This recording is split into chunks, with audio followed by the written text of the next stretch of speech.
Good evening, everybody. It's Steve with Real Progressives. I've got an exciting opportunity tonight. I get to speak with none other than TYT Politics, Jordan Chariton. Please follow them on YouTube, follow them on Facebook. You've seen them everywhere, so it doesn't really need much introduction. So with that, I'm going to bring my friend Jordan Chariton out onto the site. Welcome, Jordan, to Real Progressive, sir. Hey, thanks, man. Long overdue. Yeah, absolutely. So look, I have been a follower of yours for some time now, and quite frankly, you are one of the very few people who, when you go live, I don't sit there and have to put on my decoder ring to figure out whether you're trying to guide me into some trap that's going to put me back into the clutches of Nancy Pelosi or someone else. So tell me real quickly, what has it been like to be as TYT Politics covering the primaries and covering the election, et cetera? What is it like to be on that side of the game as opposed to in the Young Turks itself? I mean, it seems like you've got a niche for yourself, and we're loyal fans, man. Talk to me. Yeah, I mean, honestly, I'm very lucky. There's not many outlets you could work for that essentially, when I tell them, hey, I think I should go here, Cenk says, all right, go, brother. You know, the Young Turks has gotten some criticism for the amount they cover Trump. I've actually publicly said I agree. I think they cover Trump too much. But that's also the beauty of the Young Turks. I could say that, and I'm still with the Young Turks. But covering the primary and now covering post-primary, you know, the corporate media, the corporate elite do not like people like me who don't have Trump derangement syndrome. I got a lot of crap, me, Jimmy Dore, a lot of other independent media for covering Hillary Clinton critically. You know, I didn't particularly feel that being the 200th person to tweet out the same story on Donald Trump added anything to viewers. Not. And I feel the same way now. I mean, I'm covering him more because he's president, but I obviously I'm in the field a lot. I think it's more important to cover, you know, Native Americans getting brutalized, oil companies in concert with the police trying to criminalize the First Amendment, big oils take over, all these things. Yeah, they're linked to Trump too, but there's plenty of other corrupt and unjust things going around the country that need spotlighting. So that's what I'm trying to do. I mean, I'll cover Trump where I see it necessary, but I'm still going to cover the Democrats because I think a big risk we have here, if we just you say, yay, the Democrats are part of the resistance, and you follow Nancy Pelosi and Chuck Schumer as they stand on stage with Bernie, which I'm sure we'll get to, you know, you're basically just giving them cover for the fact that they are still bought off. And you are going to basically, when the country predictably turns against Trump, put these same people back into power. And I think that's dangerous. You are spot on. I mean, for real, I couldn't be more in agreement with you. So when you go back looking through the way the primaries went, you know, it was particularly beautiful watching some of the coverage you did, in particular, the Donna Brazile moment. Talk to us a little bit about your experience with old Donna Brazile. Yeah, I never met her before. I don't know her. Seems pleasant enough, but obviously, you know, she was just a symptom of a much larger sickness. So, you know, it's not easy for me to book interviews. It's usually go up to them when they don't expect you and just, you know, take your shots. And I knew what was going to happen. I knew she was going to get into her talking points. Fortunately, as part of the Young Turks, you know, I'm not scared of losing access. You know, Young Turks doesn't have me to get interviews with politicians. You know, they have me to hold them accountable. So with that freedom, you could be aggressive. And, you know, it's a delicate balance because I knew, especially with her, if I was aggressive, she was going to try to make it seem like I'm a racist or I'm sexist or I'm whatever. And I think within like 45 seconds, she said I was badgering her and badgering women and all this. But I think what's really sad about that was what I did is really not remarkable. It's what journalists should be doing every day. It's actually what a lot of journalists in Europe do. Like Great Britain is a lot more aggressive than the United States. Like they come to play. So when I basically called her out on her nonsense and, It's funny because what people don't see is everybody around me was like looking at me like, what are you doing, man? You're not supposed to do that. The reporters too. It's like that wink and a nod, like we're supposed to hold them accountable. So it was great. And towards the end, I mean, I was just getting exhausted with the bullshit, so I just walked away. But basically, what really stands out to me about that is when you actually are aggressive, and I mean aggressive, with an establishment person like her, they don't know what to do. I mean, I don't know if you saw towards the end, she was repeating herself over and over again, and it was almost like stuttering because like she's not used to that. So I think that's what needs to be done, and I'm going to keep doing it. It's fantastic. So most of us, when we watch this happen, we're just like, fist in the air, excited. What is it that it's like to be coming up to these people and see them like getting in the sprint run to get away from you? I mean, do they take it in good stride, or are they like literally like sprinting for the door? More and more, they're sprinting for the door. I'm gonna have to start wearing a wig or something. But in those situations, it's after the debate. They are situated in one spot. Reporters are supposed to come around them, but a lot of times, I was just in North Dakota. I had to wait for an ATF officer who just lied repeatedly on the stand to come out after the court case, and I followed him. So I'm kind of like Fox News's Jesse Waters without the racism and stupidity. But unfortunately that's what you have to do. And some of my colleagues now, when you press like Tom Perez, Nomiki pressed him, and they're running away. So it's again, obviously, I think Young Turks is great, but they're running away because nobody else does this, and they don't want to have to answer off script, and they don't know how to answer off script because they're spineless, soulless. I don't know Tom Perez, but he's got nothing. It's nothing different. It's that same old record. So for me, it's exhilarating because I have a healthy anger. I'm very, very angry about the economic inequality in this country. The injustice, the social Darwinism that has taken over this country over the last 30 years. Figure it out for yourself. You're shit out of luck economics for the majority. So I think for me, it's exhilarating when I could get up and, respectfully, I'm not trying to like hammer her over the head, but it's good. It's exciting when I could get up in front of these people because the more we expose these people, I think the more it's like Bernie's movement, the more it gets out there on social media, this and that, the more the wider public understands the emperor, the empress, they have no clothes. Amen. So, Jordan, we were talking a little bit beforehand about some of the direction that you see the movement going. And, we've got the Green Party going this way. We've got Nick Branya with his draft Bernie for a People's Party going that way. We've got the Progressive Independent Party working with Nick.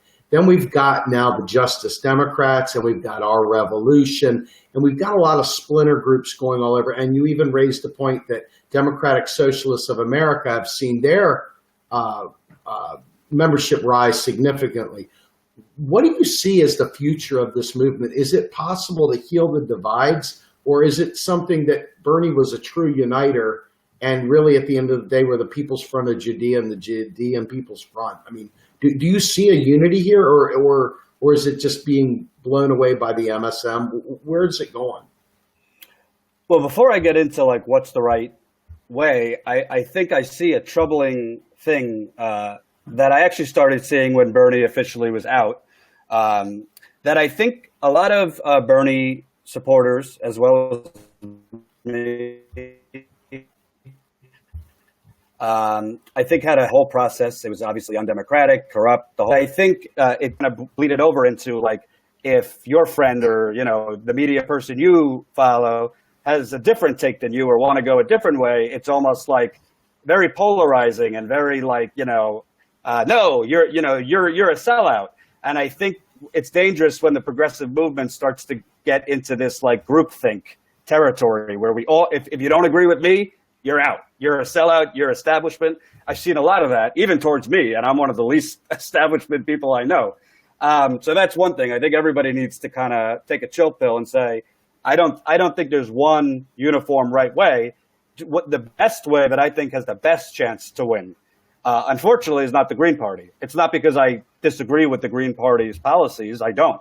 I actually like Jill Stein. I voted for her. I've been open about that. But the bottom line is there's realities, and they got 1%.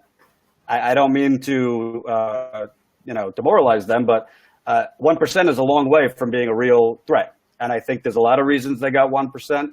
But the bottom line is, to me, there are opportunities a la the Tea Party, without the racism, without the Koch brothers funding us and spinning it off as a grassroots movement. I think the most successful way and the most obvious way that we could actually score some wins is primarying the hell out of corporate Democrats, and there's a lot of them up in 2018. I'm not going to be a homer and say the way is the Justice Democrats, because then I would just be a homer for the Young Turks. But I think the bottom line is, you even see it at the DNC chair forums. You have this young guy, I think his name's Sam, if I'm correct. Sam Ronan, yep. Yeah. I mean, he's scaring the hell out of these people, and he's speaking truth. I mean, I've seen his clips, and it's like, yeah, if it was actually a fair process where it wasn't elite, Democrat corporate shills voting, that guy would win in a landslide. If people like him run, against, the Chuck Schumers of the world, the Nancy Pelosi's of the world, the Dick Durbins of the world, I could go on, with Bernie's movement, these millennials galvanized. Why do Democrats always lose midterm elections? Because young people don't show up. It's old rednecks who show up, and conservatives win midterm elections. Yeah, there's gerrymandering, but the vote elect I think, the way to go. Bottom line is, I think the quickest way to electoral victory is a hostile takeover of the Democratic Party. I don't think the Green Party is going to get it done in the time necessary. All these people, I go across the country, we're not at. I talk to thousands of people a month. People are suffering. And I think the quickest way, getting more progressives in Congress in 2018, and if Trump's still president, he might be impeached by then. God willing, I hope Bernie runs again, or Tulsi Gabbard, or somebody else. So, Jordan, I want to throw this at you. I was going to avoid it, but given the tenor of where you're going with the Justice Democrats, I think this is my most important issue as it pertains to them. Neoliberalism isn't just I am a bad person and I take corporate donations and I'm on the take. Neoliberalism is something that started, in the early 70s, maybe even the 60s, going back to the Labour Party in England. But neoliberalism is basically the idea that the federal government can't spend on people. It really comes down to pushing monetary policy, which in essence is the financialization of our entire economy. And that's why you saw the wealth gap grow. What I'm seeing, and it's very, very sad, because people assume that the only solution to neoliberalism is not taking corporate donations. While that's certainly a good start, that's more corruption to me than neoliberalism. Neoliberalism means, hey, I'm willing to spend again. I'm willing to re-kickstart Congress's spending and actually start spending on the 99% and kick Milton Friedman the hell out of here. And let's go ahead and stop and shrink that wealth gap. I don't see that kind of policy being touted by the Justice Dems. I don't see it being touted by Our Revolution even. I don't see it being touted by any of them, because even now they've assuaged Bernie's campaign. If you go back, Stephanie Kelton was Bernie's economic advisor. And most people don't even know who the hell she is. But she is an MMT aficionado, and I am an MMT evangelist. And that's literally where I live, because it's the answer to getting a Green New Deal. It's the answer to getting Bernie's $33 trillion spending package. And so I ask you this because I don't see anyone covered. I think I've seen Kyle once maybe mention, maybe more than that. I don't want to sell him short. I have seen him mention it before. I've seen several people mention it in passing before. But the reality is there is no progress. As long as you believe that we've got to reduce the deficit, that is economically illiterate to say we got to reduce the deficit, and to worry about a debt that we can keystroke out of existence it is unfathomable to me that anybody could say they're progressive and live in a fiscally conservative mindset. So without preaching here, I guess my question to you is this.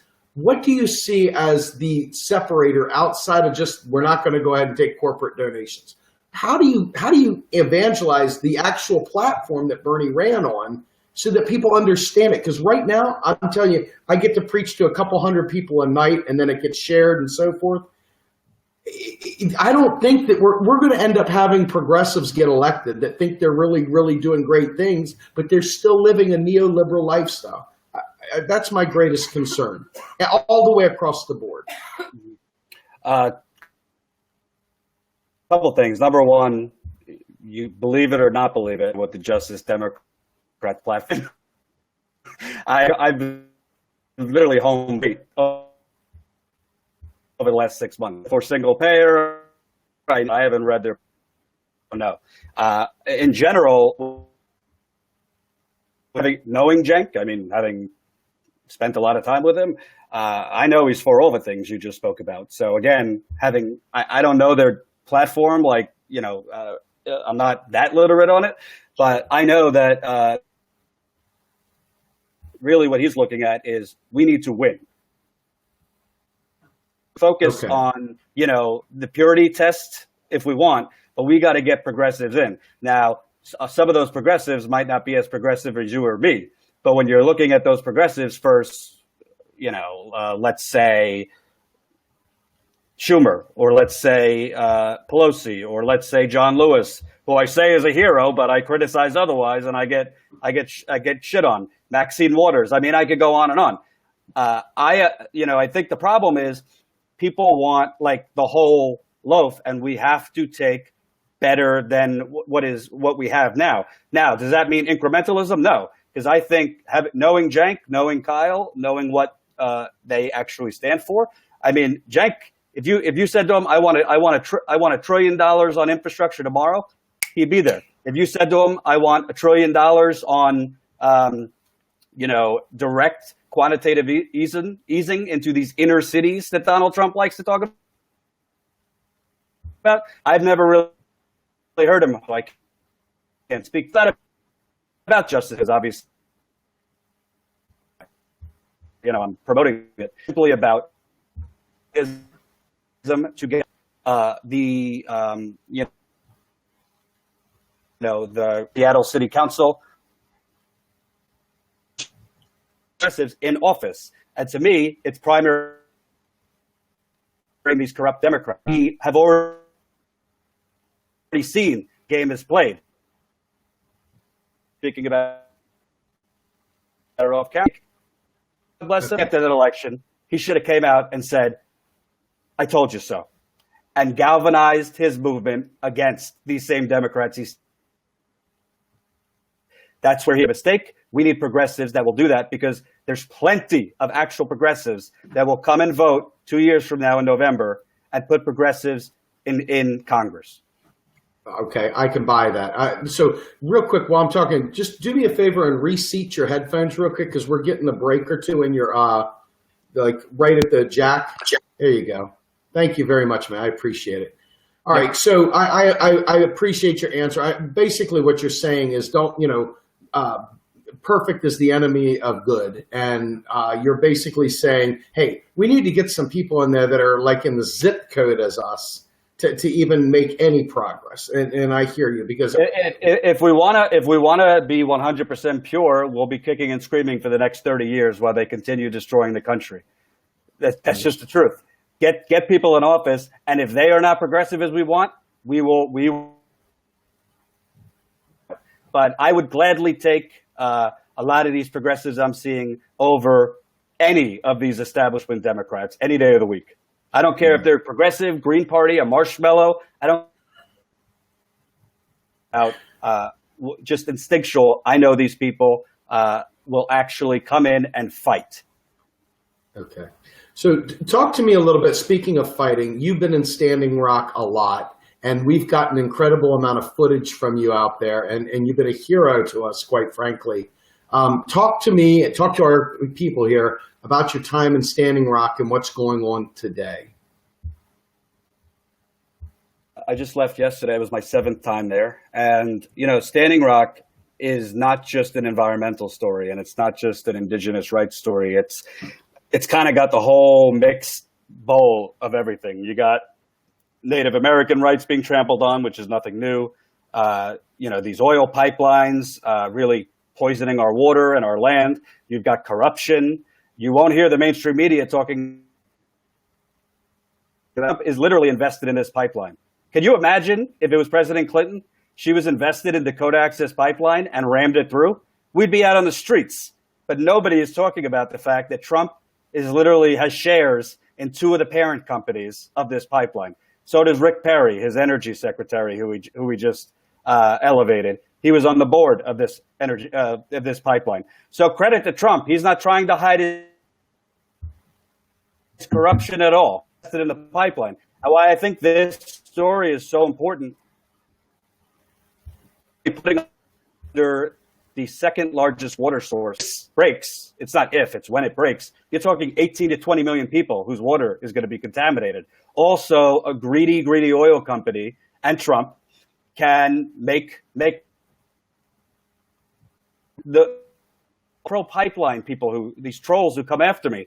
Oh, it's for energy independence. And do you have gas in your car? This is all for foreign exports. It's been reported over and over again. Most of these pipelines are for foreign exports going on. Trump, it's going to create thousands of jobs. No, it creates a building. But with that comes a certain level of white privilege. I've been down there. It's changed my view. The story of the nation there, and you interview hundreds of them, and you see just the brazen, trampling of their human rights. The fact that these government officials are stealing their land, not honoring treaties. You see the police force, a public police force, brutalizing unarmed people for months. I mean, one girl has had her arm nearly blown off. Another Native American lost her eyesight. Countless, I'm talking hundreds of people have PTSD and all sorts of things.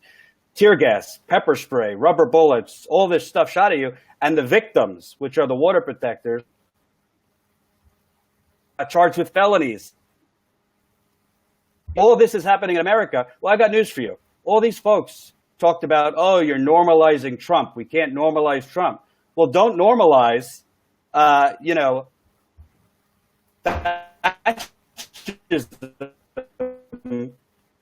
developing, because Dakota, it's been a very rough story to cover, but it's very important piece today, basically saying the media's over in South Dakota. I mean, I could go important story. I think that I wish more of the protest against it would talk about Trump being invested, because unfortunately that's the only way the media will cover it. They will only cover something if it involves Donald Trump and possible ethics breaches. Okay, so I just want to thank you. We're right up against. We got a couple minutes here. Personally, I watch you, and it's the bottom line is I know that we share the exact same sensibilities. The only difference is that I'm more of in an activist role mentally, in terms of I'm just trying to push people to a certain place. There's no election going on. There's no point in toning it down right now. Now is the time to turn it up, in my opinion, because we need to make sure that the sacrifices and the trade-offs when it comes time for an election are mitigated. Because if we kind of forget about it and we just keep pointing at Trump, to your point, the more we point at Trump, the more palatable these corporate Democrats look. And that is the worst possible scenario, in my opinion, for this movement, is to somehow or another give them a second shot at life, or a 50th shot at life, as it were. So just want to talk to you 5 seconds more, drop down what's coming up for Jordan Chariton and TYT Politics next. Well, just on that note, I've criticized Bernie. He should not be on stage with Chuck Schumer.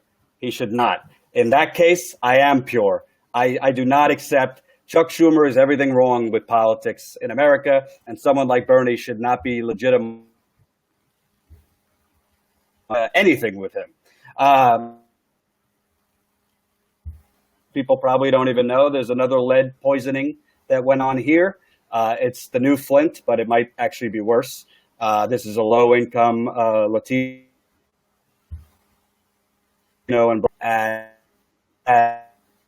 low-income, and essentially, right now it was declared a disaster declaration.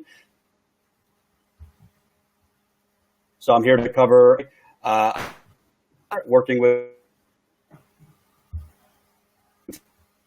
this because they don't want to find how bad it is. Eric, I'm pretty much kind of a fly by the seat of my pants. I don't really play most of the time, but I'll be covering whether it's environmental. I want to cover more of the state-by-state corruption going on because there's a lot of it. South Dakota literally just repealed a ballot measure that was voted on by voters, an anti-corruption ballot measure. They just repealed it. So I'll be covering both the environmental stuff as well as the corruption stuff. And maybe I'll get in Donna Brazil's face again. That would be great. I would like it very much. We have, to be fair, Be Live was a quick around to get to have you on the show. We have a much better setup. We use Skype and we have something called OBS and we can do all sorts of fun things. But I hope we get another shot to have you on. I'd really like to be able to have you on again, Jordan. You're an amazing guy. I'm a big fan. So thank you for your time. And again, that's TYT Politics, Jordan Chariton. Find him on YouTube, all over the place. We follow you, sir. Thank you so much and have a great night, man. Thanks, man. All right, buddy. Have a good one.